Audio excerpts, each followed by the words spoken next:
여러분, 우리가 살아가는 이 삶을 보면요, 여러분 삶 가운데 만족함이라는 것을 혹시 느끼십니까? 나는 삶 가운데 만족합니다. 나는 나의 삶을 만족합니다라고 생각하시는 분 혹시 있으신가요? 근데 우리가 살다 보면 자기 삶에 만족하는 사람도 있지만 많은 부분에 있어서는 어떤 풍요함과 만족함보다는 부족함과 궁핍함 속에 살아가는 사람들이 너무나도 많은 것 같습니다. 그래서 무슨 얘기를 할 때에 고민을 할 때에 나는 뭐가 부족해. 나는 뭐가 필요해. 더 가져야 돼. 이를 위해서 내가 뭐가 돼야 돼라는 그런 생각과 그런 말을 우리는 자주 하곤 합니다. 그래서 사람들은요, 자신이 부족하다라는 거, 자신이 얻기 원하는 것을, 그것을 채우기 위해서 더 좋은 직장을 또 찾고 얻기를 원하고, 더 많은 돈을 벌 수 있는 그 투자와 그런 것들을 생각을 하고, 또 더 나은 그 커넥션을 위해서 많은 그 노력들을 하고 있죠. 그리고 심지어 기도할 때도 하나님 더 주세요. 하나님 이것이 필요합니다라고 하면서 우리가 기도 가운데서도 우리가 필요한, 우리가 부족하다 느끼는 그것을 하나님께 기도를 하곤 합니다. 근데 저는 이러한 그 모습들을 보면서 한 가지 좀 궁금한 게 있어요. 그것은 뭐냐면, 우리가 그렇게 기도하고 바라면서 우리가 노력함으로 인해서 우리가 원하는 그 모든 것을 다 채웠다고 가정을 하면, 그때 비로소 우리가 과연 나의 삶이 진짜 충분하다, 만족감을 우리가 누릴 수 있을까라는 거예요. 여러분 어떻습니까? 여러분이 미국에 왔을 때보다 지금은 상황이 훨씬 좋아졌을 거예요. 그래서 처음에 미국에 들어왔을 때는 내가 이 정도 살면 좋겠어, 그럼 만족할 수 있을 것 같아 라는 생각을 했던 삶이 어쩌면 지금의 삶일 거예요. 그렇다면 지금 삶을, 나에게 주어진 삶에서 나는 그냥 만족하며 살고 있을까? 아닐까라는 것을 한번 스스로에게 질문해 볼 필요가 있다라고 생각합니다.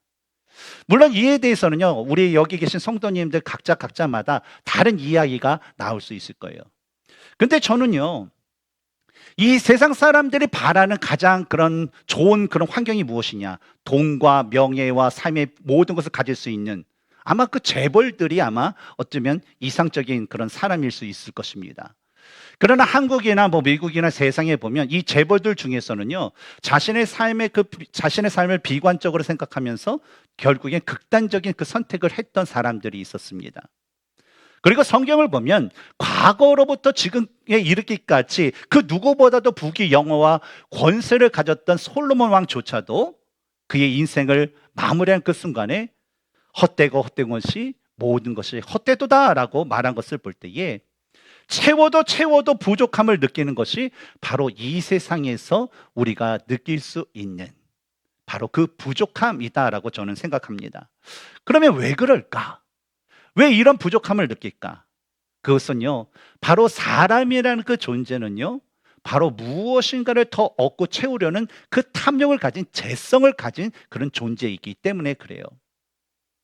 근데 오늘 그 본문에서 우리는요, 우리가 가진 만족함의 그 질문에 대해서 사도 바울이 고백하는 아주 놀라운 하나님의 그 관한 말씀을 볼 수가 있습니다.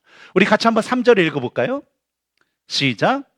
찬송하리로다. 하나님 곧 우리 주 예수 그리스도의 아버지께서 그리스도 안에서 하늘에 속한 모든 신령한 복을 우리에게 주시되. 이 구절을 보면요, 우리가 주목해야 될 몇 가지가 있습니다. 첫 번째는 뭐냐면 모든이라는 그런 단어예요. 그리고 두 번째로 우리가 주목해야 될 것은 이 복이라는 그런 단어인데, 이 사도 바울이 말하는 이 복은요, 구약 성경에 있어 수많은 그런 사람들이 썼던 그 복으로 이 복수형의 그런 복입니다. 그래서 하나의 복이 아니라 많은 복을 얘기하죠. 근데 바울은 하나님께서 그 모든 복을요, 성도된 자들에게 주신다라고 말씀하시는 거예요. 그리고 세 번째는요, 이 구절에 나오는 복을 주시되라는 그 말의 문법을 볼 수가 있습니다. 이 문법은 뭐냐면 바로 현재 완료형으로 사용되고 있는데, 이것은 뭡니까? 주실 것이다라는 것이 아니라 이미 성도들에게 그 복이 주어졌다라는 것을 의미한다라는 거예요. 그래서 하나님께서는 그 많은 그 복을 누구에게? 이 성도들에게 어떻게 이미 주셨기 때문에 사도 바울은요, 오늘 그 본문에서 3절에서 찬송하리로다 라고 선포를 하면서 바로 이 복을 하나님께 받은 자들은 바로 하나님을 찬송해야 된다라는 것을 선언하고 있는 것입니다.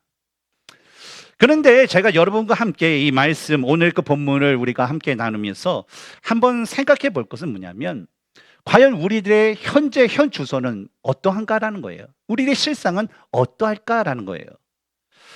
여러분은 어떠십니까? 여러분들은 하나님께서 여러분의 삶을 부족함 없이 채워주시는 그런 하나님이시다라는 것을 믿으십니까? 아멘. 여러분은요, 날마다 삶을 풍족하게 하시는 그 하나님의 은혜를 누리면서 날마다 기쁨으로 살아가고 계십니까? 아멘. 우리는요, 우리 성경적으로 보면요, 하나님은 우리에게 일용할 양식을 허락하시는 분이에요. 그래서 우리가 성경대로 얘기하면 우리는요, 하나님의 은혜 안에 살아가고 있는 존재라는 거예요. 그래서 우리는 사실은 우리가 하나님의 그 사랑을 받는 존재이기 때문에 부족함이 없는 그런 자들이라는 거예요. 근데 문제는 하나님께서 그 은혜를 많이 주셨음에도 불구하고요, 우리는 그 은혜를 너무 쉽게 잊으면서 살아갈 때가 많다라는 거예요. 그러다 보니까 하나님께서 주시는 그 은혜 가운데 우리가 믿음으로 선택해야 되는데 그 믿음의 선택을 하지 못하고 우리의 눈에 보이는, 우리의 안에 있는 그 죄성의 그런 선택, 그 욕정을 가지고 우리가 현실적인 것을 선택하다 보니까 삶이 부족한 게 너무 많은 거예요. 왜냐하면 남과 비교해 보니까 다 그래요.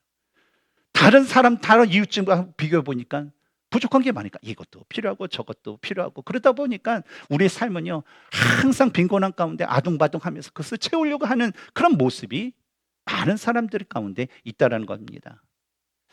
그렇다면 여러분, 믿지 않는 사람은 둘째치고 우리 믿는 사람들의 경우를 한번 생각해 보세요. 하나님께서는 성도들에게 그 많은 신령한 복을 주셨다라고 하는데 우리가 이런 그 만족감을 느끼지 못하고 계속 아둥바둥하는 것은, 그럼 이 성경에서 말하는 3절에 기록된 하나님께서 주셨다는 이 신령한 그 복이 잘못된 복일까? 아니면 거짓된 그런 말일까? 라는 거예요. 왜냐하면 우리는 만족하지 못하기 때문에 그렇다는 거예요. 근데 여러분, 하나님께서 주신다는 그 복은요, 거짓일 수도 없고요, 잘못될 수도 없습니다. 왜냐하면 하나님께서 말씀하신 것이 곧 진리이기 때문에 그렇죠. 그렇다면 하나님께서 우리에게 주신 신령한 복이라는 것은 바로 우리가 생각하는 세상의 어떤 물질, 돈이나 어떤 물질이나 그런 평안이 아니다라는 것을 알 수가 있죠. 무엇입니까? 바로 사도 바울이 얘기하는 그 신령한 복이라는 것은 바로 모든 성도에게 공정하게 주시는 바로 구원의 복이다라는 것을 우리는 기억해야 됩니다. 우리가 이 구원의 복을요, 온전히 알고 믿을 수 있을 때 사도 바울이 얘기하는 것은 뭐냐면 우리가 이 세상을 살아갈 때 진정한 만족함을 누린다는 거예요. 그러나 우리가 하나님께 주신 이 신령한 복, 이 구원에 대한 복을 우리가 제대로 알지 못하고 이것을 믿지 못할 때에 우리는 언제든지 세상의 어떤 그런 욕심을 따라서 살아가면서 아둥바둥하면서 결국 하나님께서 주신 은혜를 우리는 잊어버리며 살 수밖에 없는 존재다라는 것을 사도 바울이 말씀하신 것이죠. 그러므로 오늘 저는 이 시간에 바로 하나님께서 우리에게 주신 그 신령한 복, 바로 구원의 복이 무엇인가에 대해서 함께 나눠보기를 원합니다. 첫 번째로 우리는 하나님의 택함을 통해서 구원의 복을 받은 존재다라는 것을 여러분 기억하시기 바랍니다. 4절을 보면 하나님께서 우리를 택하신 은혜에 대해서 기록한 것을 볼 수 있는데 한번 4절을 같이 읽겠습니다. 시작. 곧 창세전에 그리스도 안에서 우리를 택하사 우리로 사랑 안에서 그 앞에 거룩하고 흠이 없게 하시려고. 이 구절에서 우리가 주목해야 할 그 단어가 있어요. 그것은 뭐냐면 창세전에라는 그런 단어입니다. 여기서 말하는 이 창세전에라는 것은요, 바로 이 태초에, 성경에 보면 두 태초에가 있는데 두 번째 태초, 바로 요한복음 1장 1절에 나와 있는 시간의 처음을 의미하는 그 창세를 얘기합니다. 바로 이 세상에 아무것도 존재하지 않을 때에 최초 인간이라는 그런 아담과 하와가 하나님에 의해서 지음받기 이전에, 인류가 타락하기 이전에 그것을 말하는 거죠. 어떤 단어가요? 창세전에라는 거예요. 근데 이런 것을 우리의 삶 가운데 직접적으로 빗대어서 말하자면, 우리가 태어나기 전에, 우리가 무엇인가를 하기 전에, 우리가 무엇인가를 하나님을 위해서 하기 전에 하나님께서 먼저 우리를 택하셨다라는 것이 바로 4절에 나오는 창세 전에 그리스도 안에서 우리를 택하사라는 이 말씀이 가지고 있는 뜻이라는 거죠. 그런데 우리가 이 신앙생활을 하면서 종종 우리는 마치 우리가 하나님을 선택한 것처럼, 마치 내가 믿음이라는 것을 선택한 것처럼 생활하며 살아갈 때가 있습니다. 그러다 보니까 하나님을요, 내가 사랑하는 모든 여러 가지 중에 하나의 그 선택사항으로 여기면서 살아갈 때가 있다는 거예요. 그러니까 생활할 때에 어떨 때는 내가 기분이 좋으니까 오늘은 하나님을 선택해요. 그리스도를 선택해요. 그러면서 그리스도를 위해 살아가지만, 오늘은 좀 왠지 하나님 옆에 있는 거 뭐 해가지고 뭐 그걸 선택하면서 이렇게 살아갈 때가 있다는 거예요. 또 심지어 이 믿음이란 것도 뭐예요? 바로 내가 가진 여러 가지 선택 상황 중에 하나로 여기면서 살아가는 거예요. 그러니까 교회에 올 때는 믿음을 선택해서 하나님 찬양하지만, 교회 방만 나오면 세상 이 돈, 그리고 탁 하니까 이 돈으로 막 이렇게 하면서 진짜 믿지 않는 자보다도 더 못한 그런 삶을 살아가는 사람들이 있다는 거죠. 그러나 성경에서 분명하게 우리에게 말씀하는 것은 뭐냐면, 우리가 하나님을 선택하고 우리가 믿음을 선택한 것이 아니라 누가 먼저 우리를 선택했어요? 하나님이 우리를 먼저 택하셨다라고 분명히 말씀하고 있다는 겁니다. 사랑하는 성도 여러분, 사도 바울이 말하는 하나님이 먼저 우리를 선택했다라는 말은요, 너무나도 중요한 사건입니다. 왜냐하면요, 구원이 우리의 선택에 달렸다면요, 우리는요, 구원에 대한 확신을 가질 수 있을까라고 했을 때 결코 구원의 확신을 우리 가질 수가 없어요. 왜냐하면 내가 기분이 좋고 내 컨디션이 좋고 왠지 뭔가 이게 좋으면요, 난 구원을 받고 나는 진짜 지금이라도 천국을 갖고 갈 수 있는데, 조금만 무슨 일이 딱 생기면 난 믿음이 있는지, 이거는 뭐 하나님을 믿는지, 그런 두려움과 염려 속에 살아가는 것이 우리들의 모습이기 때문에 그래요. 그래서 구원이 나의 선택으로만 이어진다라고 하면요, 우리는 날마다 불안한 삶을 살 수밖에 없어요. 그래서 뭔 일이 있으면 내 기분이 그러면 또 부부끼리 싸움만 하면 내가 제대로 믿고 있는 건가? 내가 진짜 하나님의 그 구원에 대해서 제대로 알고 있는 건가? 혹시 내가 이 구원에서 떨어지지 않을까라는 그 생각에 불안할 수밖에 없는 존재. 그런 삶을 우리는 살아갈 수밖에 없다는 거죠.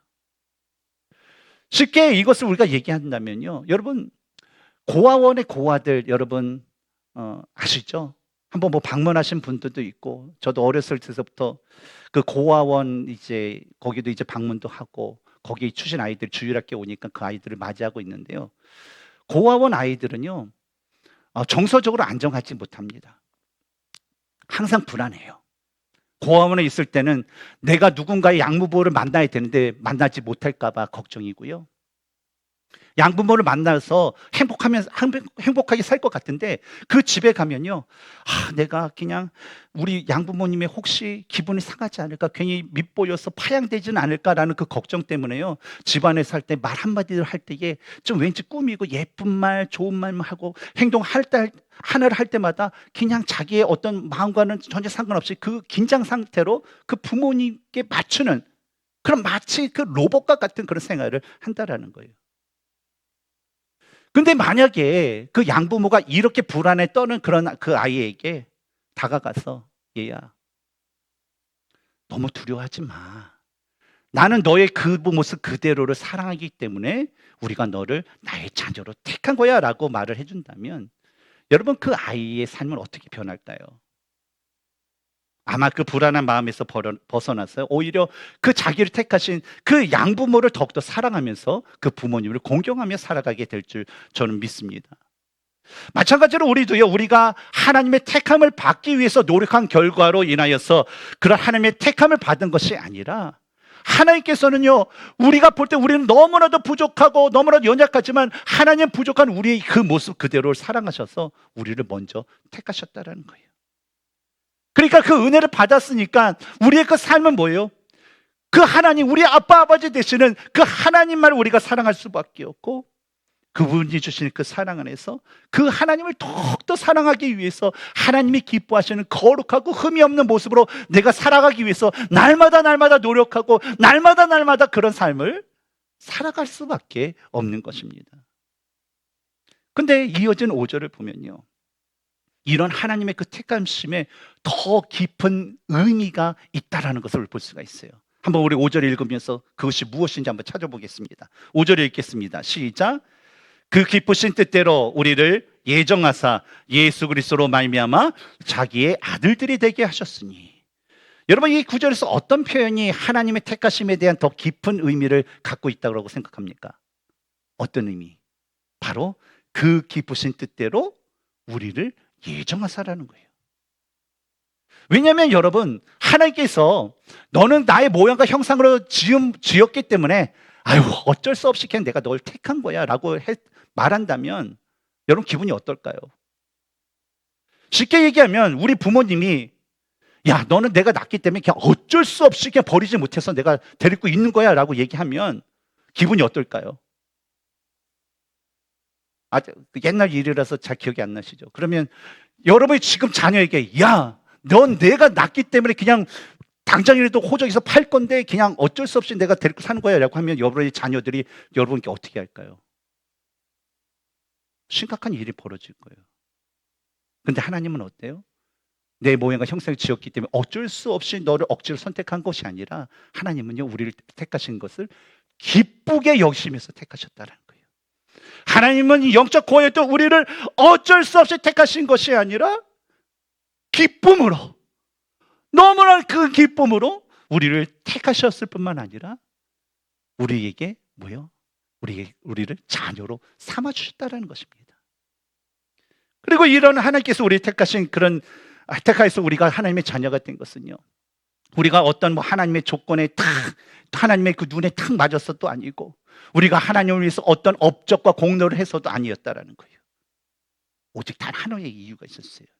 바로 6절에 이는 그가 사랑하는 자 안에서 우리에게 거저 주시는 바라는 그 말씀처럼 하나님의 그 사랑하시는 아들 예수 그리스도 안에서 우리가 거듭난 하나님의 사랑하는 자가 되었기 때문에 바로 하나님께서는 우리를 사랑하셔서 우리를 택하심으로 우리에게 구원의 복을 주셨다는 것입니다.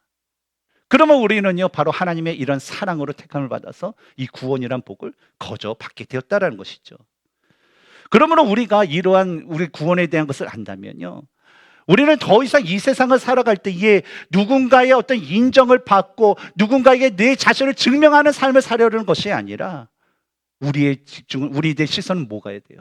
나를 택하신 그 하나님 앞에 우리가 집중하면서 그 하나님께 주신 그 사랑의 그 은혜에 감사하고 그분 앞에 영광과 찬양을 돌리는 그런 하나님의 자녀가 되어야 될 줄 믿습니다. 저는 저와 여러분이 이런 삶을 살아가기를 주님의 이름으로 축원합니다. 두 번째로 우리는요 그리스도 안에서 완성된 구원을 받았다라는 것을 기억하시기 바랍니다. 계속해서 본문 7절을 보면 우리가 받은 구원의 복이 어떻게 이루어진 은혜인지에 대해서 우리는 알 수가 있어요. 같이 한번 7절 읽어볼까요? 시작. 우리는 그리스도 안에서 그의 은혜의 풍성함을 따라 그의 피로 말미암아 속량 곧 제사함을 받았느니라. 여러분 이 구절에서 우리가 구원에 있어서 가장 중요한 그 단어를 찾아볼 수가 있어요. 어떤 단어일까요? 속량이라는 거예요. 제사함이라는 거예요. 왜냐하면 제사함이 없이는 구원이 임할 수 없어요. 근데 여기서 말하는 이 속량이라는 것은 무슨 뜻입니까? 어떤 것에 매였던 그런 존재를 뭐예요? 그에 대한 합당한 대가를 치르고 산다라는 그 의미를 갖고 있어요. 어떤 게? 속량이라는 것이. 예를 들면 마치 종이 어떤 사람의 종이로 묶여있던 있는 사람을 자유인으로 만들기 위해서는 어때요? 이 종을 자유인으로 만드는 그런 대가를 치르는 것, 속전을 치러야 되는 것, 이것이 바로 속량이라는 것이죠. 바로 사도 바울이 얘기하는 것은 뭐냐면 아담과 하와의 그 죄로 인해서 하나님과 우리의 관계는 분리가 됐어요. 분리가됨으로 인해서 우리 인간들은요 바로 죄의 족쇄를 차고 있었던 세상 가운데, 사탄 가운데, 그런 죄 가운데 있었던 그런 사람이었다는 거죠. 그러나 하나님께서는 바로 예수 그리스도의 그 보배로운 피의 그 대가를 치르신 후에 바로 우리로 하여금 그리스도 안에서 우리를 바로 주께 주신 그 자유케 하는 그 자유인이 되게 하셨다라는 그 말씀입니다. 근데 이뿐만 아니라 8절에서는요 하나님께서 구원받은 성도들에게 모든 지혜와 총명을 넘치게 하셨다라고 말씀하시고요. 9절에서는 뭡니까? 이런 지혜와 총명으로 인하여서 하나님께서 기쁨으로 계획하신 모든 그 비밀을 알게 하신다라고 말씀하셨습니다. 그러므로 마지막 11절에서는 인종과 사회적인 어떤 지위와 어떤 사회적인 기준과 상관없이 바로 예수 안에 있는 모든 자들에게는 하나님의 상속자가 되게 하신다라는 말씀하셨다는 거예요. 누구에게 주셨다는 걸까요? 바로 예수 그리스도를 구세주와 주님으로 믿은 성도된 우리에게 그것을 주셨다라는 거예요. 그래서 사도 바울이 뭡니까? 이러한 구원을 받은, 그런 하나님께 이런 구원의 복을 받은 그 자들이 하나님께 보여야 될 그 반응은요, 다른 것도 아니라 바로 하나님을 찬양하는 것이다 라고 12절에서 분명하게 말씀하신 것입니다. 그래서 우리는 예배 가운데 찬양을 열심히 해야 돼요. 사람에게 보이는 것이 아니라 그 찬양을 통해서 하나님께 드림을 있어 하나님께 영광을 되도록 우리가 찬양을 해야 되고, 우리 삶 가운데 그 찬양의 그 예배를 주님 앞에 드리면서 살아가야 되는 것이 바로 우리가 사랑할 마땅한 모습이고 반응이라는 거예요. 근데 여러분, 문제가 있어요. 하나님을 찬송하면서 우리가 살아가야 될 우리들이 때로는요, 하나님에 대한 그 믿음이 연약하거나 또 하나님의 은혜를 잃어버리고 산다라는 거예요. 분명히 하나님께서는요, 엄청난 그 은혜를 우리에게 주심으로 인해서 우리가 그 복된 자가 됐는데 우리가 그 복을 잊고 산다라는 거예요. 마치 어떤 사람이 큰 그런 유산을 받았어요. 예를 들어서 여러분, 메가 복권이 막 그 수년 동안 10년 동안 당첨된 사람이 없어요. 근데 어느 날 딱 샀더니 그것이 당첨됐어요. 근데 그것을 당첨됐는데 당첨되지도 못하고 계속해서 폐유지만 죽고 다니고 산다고 그래봐요. 바로 이런 사람들, 그런 사람과 동일하다라는 것이죠. 근데 13절을 보면요, 우리 스스로가 이런 은혜를 받은 것에 대해서 우리가 의심하여서 우리가 믿지 못하거나 또 누군가가 우리가 받은 이런 하나님의 은혜에 대해서 부정한다 할지라도요, 우리가 하나님의 소유된 자가 되었다라는 그 확실한 증거가 있다라고 13절에서 말씀하고 있어요. 같이 한번 읽어볼까요? 시작. 그 안에서 너희도 진리의 말씀 곧 너희의 구원의 복음을 듣고 그 안에서 또한 믿어 약속의 성령으로 인치심을 받았으니. 이 구절에 나오는 인치심이란 건 뭡니까? 짐승의 그런 몸에 그런 인두를 찍어서 이것이 암흑의 소유가 된다라는 그런 증거가 된다는 거죠. 근데 13절에서 사도 바울이 얘기하는 것은 뭐냐면, 구원의 복음을 듣고 믿는 성도들에게 주는 그 복이 바로 성령님에 의해서 인치심을 받았다라고 말씀을 한 거예요. 그렇다면 한번 우리가 그 인치심에 대해서 한번 생각해 봤으면 좋겠어요. 우리가 예수님을 믿음으로 해서 성령께서 우리에게 그런 인치심이 되신다라고 했어요. 근데 여러분, 세상에서도요, 도장을 딱 찍어서 이거 내 거라고 인치심을 딱 하게 되면요, 증인을 찍으면요, 어떤 의미가 있습니까? 다른 사람이 가져갈 수 있어요, 없어요? 없어요. 가져가면 도둑이에요. 가져갈 수 없어요. 그런데 하나님께서 뭐예요? 예수 그리스도를 믿는 자들에게 성령 하나님께서 인치심이 되셨다는 거예요.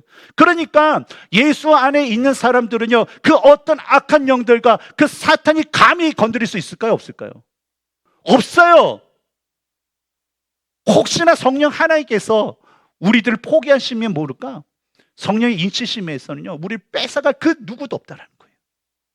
그러니까 우리가 모를 수 있어요.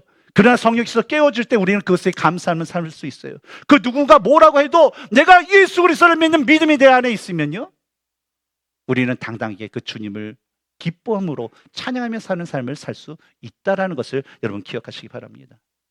그리고 14절에서 바울은요, 우리가 하나님 나라의 상속자가 되었다는 그 사실을 바로 성령님께서 보증이 되어 주셨다라고 말씀합니다.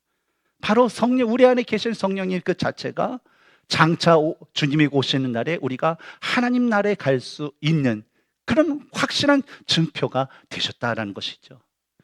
그래서 우리가 가진 이 성도의 구원은요, 어떤 감정이나 상황에 따라서 변화되고 달라지는 것이 아니라 오직 구원받은 성도 안에서 거하시는 그 성령 하나님이 떠나지 않는 한은 우리에게 그것은 보장된 사실이다라는 것입니다. 그러므로 현재 우리가 어떤 삶을 살든지 우리에게는 무엇이 있습니까? 바로 천국에 대한 소망이 있어요. 소망이란 것도 뭐예요? 확실한 소망이라는 거예요. 왜냐? 예수 그리스도를 통하여서 내가 받은 성령께서 그것에 대한 증인이 되시고 보증이 되시는 증인이 있기 때문에 우리는요, 그 소망을 가지면서 우리가 살아가야 될 거, 하나님께 드릴 거 뭡니까? 바로 찬송밖에 없다라는 것입니다. 사랑하는 성도 여러분, 하나님의 그 은혜로 인해서 구원받은 성도된 우리들은요, 무엇인가를 더 받아야 되는 그런 사람이 아니라 이미 하나님께서 모든 신령한 복을 받은, 우리에게 주어진 사람으로서 그 받은 것을요 누리면서 살아가는 사람들이라는 거예요. 하나님께서 이미 우리를 택하셨다고 분명히 말씀하셨어요. 예수 그리스도를 통하여서 제사함을 받았다고 말씀하셨어요. 성령님께서 우리에게 그 보증이신 이 지심을 우리에게 주셨다고 얘기하셨어요. 그러니까 우리는요, 그것을 위해서 받기 위해서 하는 것이 아니라 이미 받은 존재로서 뭐예요? 하나님이 원하시는 그 모습을 살아가야 된다는 거죠. 근데 여러분, 우리가 다시 한번 생각해 볼 것은 하나님께서 왜 이런 은혜를 우리에게 거저 주셨을까요? 우리에게 뭐 남들에게 돈 한 푼도 거저 주는 경우가 있나요? 없잖아요. 근데 하나님께서 이 크신 자기 하나밖에 없는 아들을 대신 치르면서 왜 이런 것을 우리에게 거저 주셨을까요? 근데 그 이유는 우리가 너무나 잘 알죠. 바로 그리스도 안에서 하나님께서 우리를 어떻게 하시기 때문에? 사랑하시기 때문에 주셨다는 거예요. 그렇다면 하나님께서 우리에게 구원의 복을 주신 그 동기가 우리에 대한 그 사랑이라면 우리에게 구원의 복을 주신 목적은 무엇일까라는 것도 우리는 분명하게 알아야 됩니다. 그래서 오늘 그 본문에서 사도 바울이 계속적으로 우리가 하나님의 신령한 복을 모든 받은 사람이고 그를 통해서 우리가 모든 지혜와 어떤 명철을 갖고 그것을 통해서 하나님이 어떤 계획을 알 수 있는 그런 은혜를 주신다라고 하면서 계속적으로 우리에게 선포하는 말씀이 있어요. 바로 찬송할지어다. 하나님을 찬송해야 된다는 겁니다. 바로 하나님께서 주신 은혜와 하나님께서 행하신 영광스러운 그 은혜에 찬송하는 것, 그것을 바로 우리에게 그 구원의 복을 주신 그런 목적이다라는 거죠. 그러므로 우리들의 그 가슴에 새긴 이 성령님의 인실심을 통해서 날마다 우리에게 주신 하나님의 모든 신령한 복, 바로 구원의 은혜를 기억하면서 그 크고 위대하신 그 하나님을 끊임없이 찬양하고 끊임없이 그님 앞에 영광 돌릴 수 있는 저와 여러분이 되기를 주님의 이름으로 축원합니다.